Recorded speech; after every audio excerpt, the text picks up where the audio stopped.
एक गुण तितिक्षा का गुण, सहनशीलता का गुण साधक में आ जाए तो भगवान की प्राप्ति बिल्कुल सरल है। देहाभिमान को नष्ट करने का एक ही साधन है तितिक्षा, एक तरफा सहन करे। संसार में कोई प्राणी हमारे प्रति कोई दुर्व्यवहार करता है, उसमें वस्तुतः वह व्यक्ति कारण नहीं है,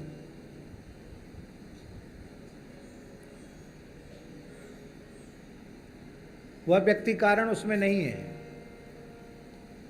अनुकूलता प्रतिकूलता भी कोई कारण नहीं है, उसमें कारण है पूर्वकृत कर्म।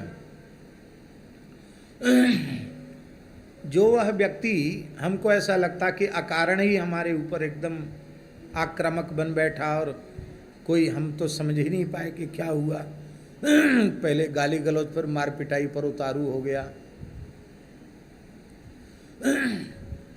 ये लगता अपने को अकारण है, पर यह अकारण नहीं है, क्योंकि प्रत्येक कार्य का कोई न कोई कारण होता है। बिना कारण के कोई कार्य नहीं होता है, और कारण दो प्रकार के होते हैं, एक दृष्ट कारण और एक अदृष्ट कारण। दृष्ट कारण वो है जो हमारी समझ में आता, हमको दिखाई पड़ता है, और अदृष्ट कारण वह होता जो हम देख नहीं सकते। तो जो समझ में आ रहा है वो दृष्ट कारण है, और जो समझ में नहीं आ रहा है वो अदृष्ट कारण है। हमने ऐसा ही व्यवहार उस व्यक्ति के साथ किसी न किसी जन्म में किया होगा, वह अपना बदला चुका रहा है। अब हमने यदि प्रतिकार किया, बदला लेने का संकल्प किया, तो हमने नए कर्म का खाता खोल दिया। तो इस संस्कृति के चक्र में पड़ने में परमात्मा कारण नहीं है, हम स्वयं ही कारण हैं। हमने किसी को कुछ लेने, किसी कुछ देने का संकल्प जो कर लिया है, उस संकल्प के कारण ही हम जन्म मृत्यु के चक्र में पड़े हैं। ये पक्का निश्चय कर लो कि जो कुछ भी अनुकूल प्रतिकूल हो, हमको एक तरफा सहन करना है। हमें किसी से बदला नहीं लेना है, किसी से बैर नहीं करना है, किसी से द्वेष नहीं करना है, किसी के प्रति प्रतिशोध की भावना नहीं रखनी है। ऐसा अपने मन में पक्का निश्चय कर लो तो इसी जन्म में मुक्ति है, दूसरा जन्म ही नहीं होगा। प्रतिशोध की भावना यही पुनर्जन्म का कारण है। सदिच्छा भी पुनर्जन्म का कारण है। कृष्ण कुमार जी, सदिच्छा भी पुनर्जन्म का कारण है, और असदिच्छा भी पुनर्जन्म का कारण है। अच्छी इच्छाएं भी पुनर्जन्म का कारण है, और बुरी इच्छाएं तो है ही। स्वामी जी एक महात्मा थे अयोध्या में। श्री अयोध्या जी आप लोग गए होंगे। अयोध्या जी में आपने गोप्रतार तीर्थ का दर्शन किया होगा, जिसको गुप्तार घाट कहते हैं। अयोध्या के महात्म्य में ऐसा लिखा है, गीता प्रेस से अयोध्या महात्म्य छपा है, सबको पढ़ना चाहिए। उसमें लिखा है कि अयोध्या मत्स्याकृति है, और उसका शिरोभाग है गोप्रतार तीर्थ है। अयोध्या का सरयू जी का प्रधान तीर्थ है गोप्रतार घाट। वहां एक महात्मा रहते थे, दंडी सन्यासी थे, ज्यादा पढ़े लिखे नहीं थे, थोड़ा मोड़ा रामायण बांच लेते थे, और गीता पढ़ना सीख लिया था उन्होंने, गीता पाठ करते थे, गीता विष्णु सहस्त्रनाम।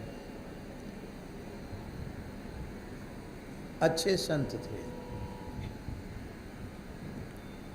और एक बात उनके मन में बैठ गई, सोचिए विप्र जो वेद विहीना, वो ब्राह्मण शोक के योग्य है जो वेद ये ज्ञान से शून्य है, तो उनको बड़ी ग्लानि हुई कि हमने पवित्र ब्राह्मण कुल में जन्म लिया।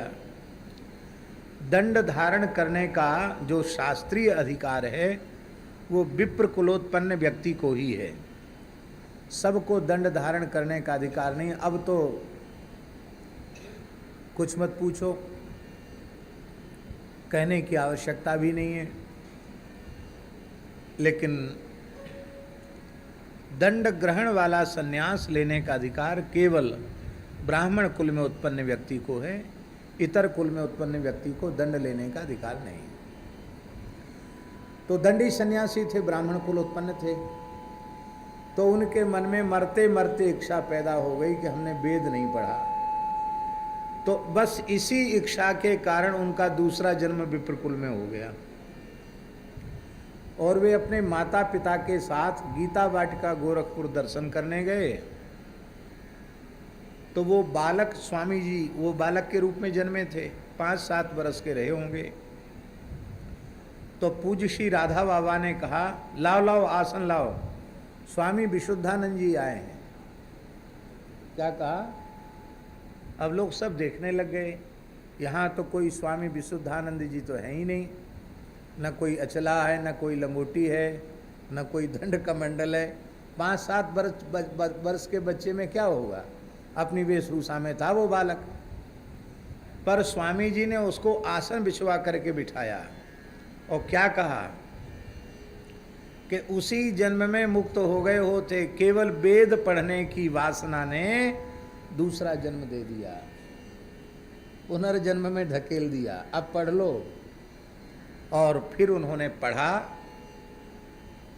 अच्छे विद्वान हुए। घर की कुछ परिस्थितियां ऐसी थी कि उनको फिर धर्मगुरु की नौकरी भी करनी पड़ी, पर उन्होंने विवाह नहीं किया। एक अच्छे साधक, अच्छे संत का जीवन जिया, अभी भी जी रहे हैं। बच्चे अनुभवी व्यक्ति हैं। मैं एक मर्यादा है, इस कारण से मैं उनका नाम नहीं ले रहा हूँ, लेकिन वो बहुत अच्छे साधक हैं, अच्छे संत हैं। तो असदिच्छा तो पुनर्जन्म का कारण है ही, सदिच्छा भी पुनर्जन्म का कारण है। हाँ, एक ही इच्छा ऐसी है जो हर व्यक्ति को बारंबार करनी चाहिए। जेहि जोनि जन्मऊ कर्म बस, तहाँ राम पद अनुरागी हों। जेहि जोनि जन्मो कर्म बस, तहाँ राम पद।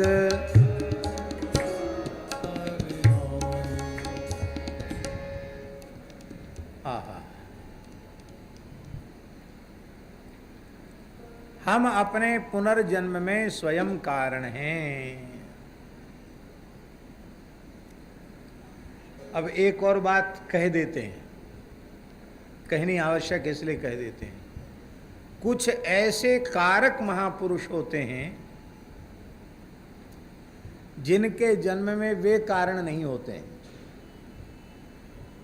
अर्थात उनके कर्म कारण नहीं होते हैं, उनके जन्म में भगवान की इच्छा कारण होती है। आप कहेंगे भगवान की इच्छा क्यों?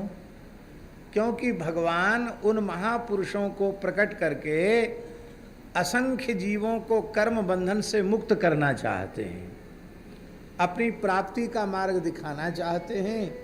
इसलिए कई महापुरुष भगवान के संकल्प से जन्म लेते हैं।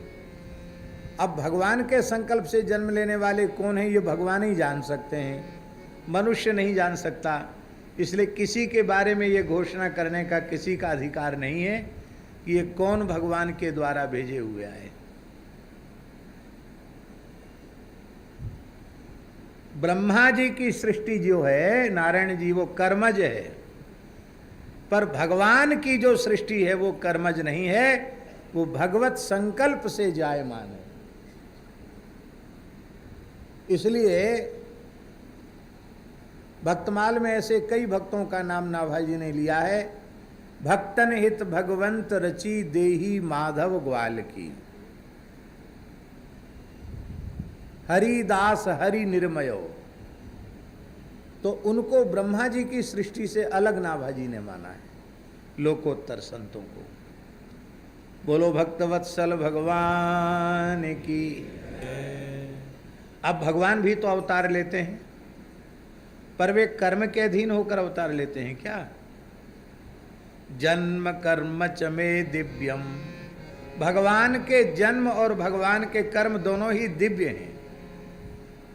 इसलिए जो तत्वतः उनको जानता है, भगवान कहते वह मुझे ही प्राप्त होता है, फिर वो संसार के चक्र में पड़ता नहीं।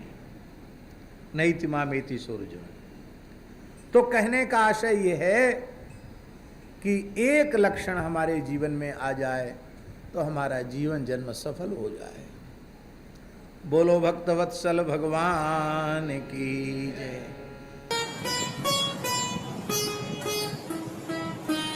श्री सीताराम प्रतिदिन सत्संग एवं दर्शन के लिए श्री महाराज जी के ऑफिशियल चैनल को जरूर सब्सक्राइब करें।